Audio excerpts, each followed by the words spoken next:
नमस्कार, तिखट तडकामध्ये आपलं स्वागत आहे। आपण बघणार आहोत घावण। त्यासाठी इथे मी तांदूळ घेतलेला आहे।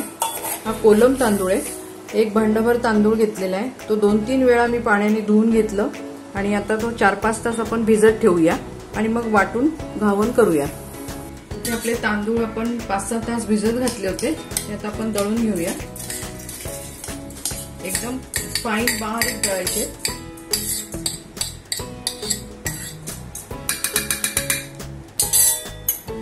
त्याचंच काढलेलं पाणी आहे तेच घालते। इथे आपलं हे दळून झालेलं आहे।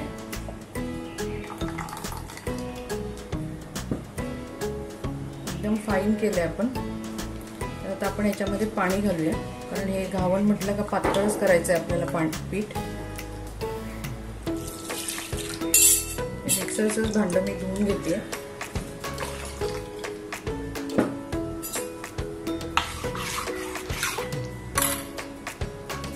त्याच्यात मीठ घालायचंय।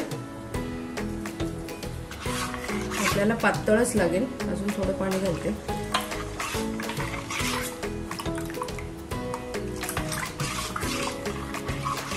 आता आपण ह्याला 5 मिनिटं असंच ठेवूया आणि तोपर्यंत आपला तवा तापायला ठेवू।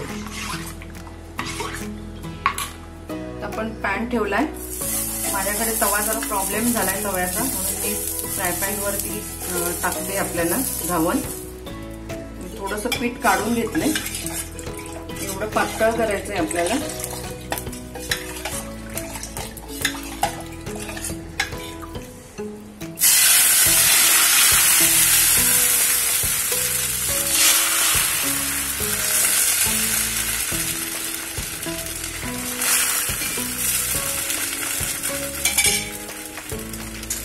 आपण याच्यावरती झाकण ठेवूया।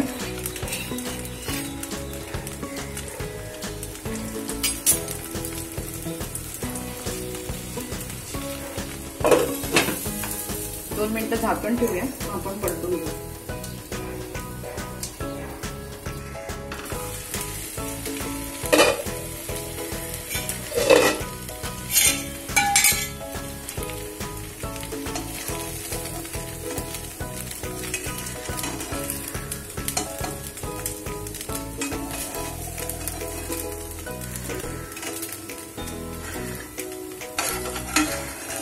आपण याच्या कडा मोकळा करून घेऊ।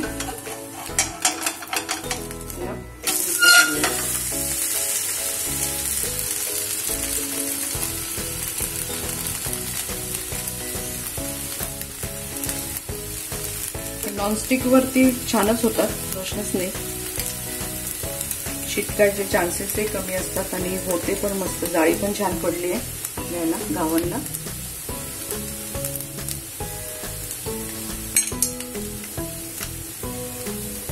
अशी एखादी प्लेट घेऊन त्याच्यावर काहीतरी पातळ कपडा टाका, म्हणजे घावण चिकटणार नाही। दुसरा झाला का हा मग याची मग आपण घडी घालू शकतो। याच्यावरती म्हणजे थोडीशी हवा जाईल, तो गार होईल। दुसरा टाकून घेऊया।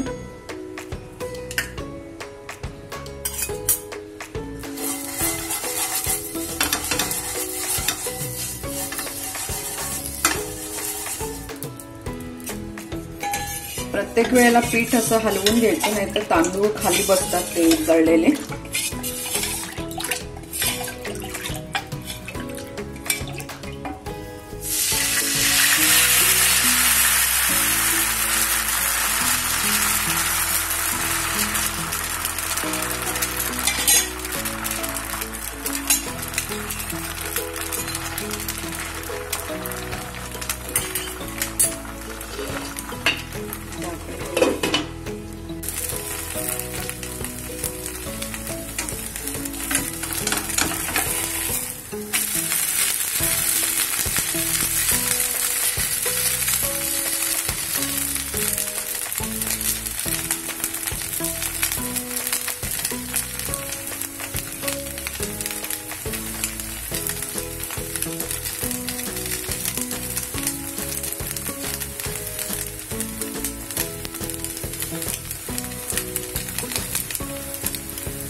काढून घेऊया.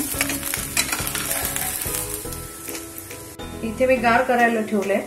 तर पहिला आपला गार झाला की आपण अशी घडी घालून इथे आपण ठेवूया. आपण दुसरा काढून घेऊ. इथे आपले तांदळाचे घावन तयार झालेले आहेत. चटणी बरोबर हे खाऊ शकता. व्हेज नॉनव्हेज उसळ, काळ्या वाटाण्याची उसळ, चिकन वगैरे त्याच्याबरोबर तुम्ही याचा आस्वाद घेऊ शकता. तर तुम्ही हे नक्की करून बघा. तुमच्या कॉमेंट्स आम्हाला कळवा. तुम्हाला कशी वाटली ही रेसिपी आम्हाला नक्की सांगा. तसंच आतापर्यंत चॅनलला लाईक केलं नसेल तर लाईक करा, शेअर करा, सबस्क्राईब करा. परत आपण भेटू नव्या रेसिपी बरोबर. धन्यवाद.